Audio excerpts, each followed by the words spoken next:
Électricien à la retraite, Abdelhamid Maklouf programmait des machines-outils. Et pourtant... J'étais électricien de métier. J'ai travaillé dans les ordinateurs industriels. On faisait des programmes pour faire marcher des machines et tout. Mais tout ce qui était Word, je n'ai pas pratiqué. L'informatique, je dirais que celui qui ne maîtrise pas l'heure d'aujourd'hui, c'est les illettrés de l'an 2000, voilà, comme ils disent. Mes parents, ils étaient illettrés. Et avec le temps, je me suis rendu compte que je devenais comme eux, à cause de l'informatique, justement. Je me mettais à la place de mes parents qui ne savaient pas lire. Et je vivais la même chose. Ça me paraissait insurmontable, l'informatique. Un exemple qui est loin d'être isolé, puisque selon l'Agence nationale de lutte contre l'illettrisme, 28% de la population, soit 14 millions de personnes, sont en difficulté vis-à-vis du numérique. À l'heure des achats et des démarches administratives par Internet, plus d'un Français sur 4 est donc exclu d'une société de plus en plus virtuelle. Et parmi ces non-internautes, 62% ont plus de 65 ans. J'étais soignante. Je fais partie d'une génération qui n'a pas eu de cours d'informatique. Et au niveau professionnel, on nous a amené des ordinateurs et avec des formations très rapides. Je ne sais pas mettre de photos, je ne sais pas aller chercher un dossier. Voilà. Un enjeu auquel les délégations d'Agir ABCD ont apporté leur réponse.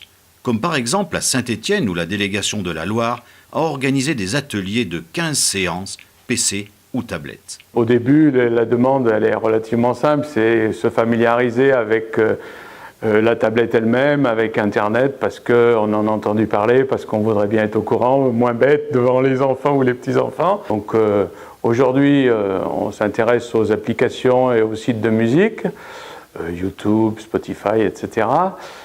Et par le passé, on a eu différentes séances sur la tablette elle-même, les connexions, qu'est-ce que c'est qu'Internet, comment ça marche, à quoi ça sert.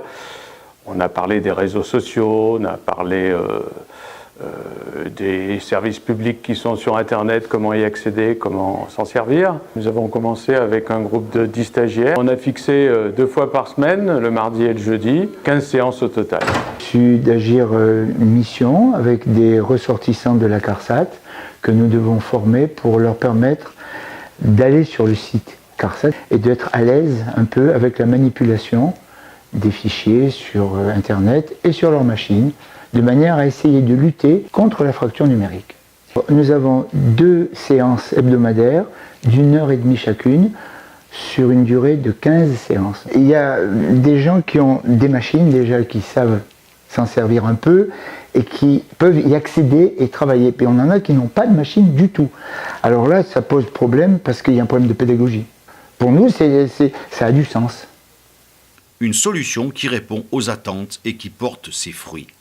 Un ordinateur par personne avec un tableau, mais c'est extraordinaire parce que moi, j'ai pas eu une forme. Enfin, quand on nous a amené les ordinateurs à l'hôpital, on n'a absolument pas, on n'avait même pas ce matériel-là, quoi. Dans le cadre de la solidarité numérique, plusieurs délégations d'Agir ABCD devraient elles aussi lancer ce type de projet.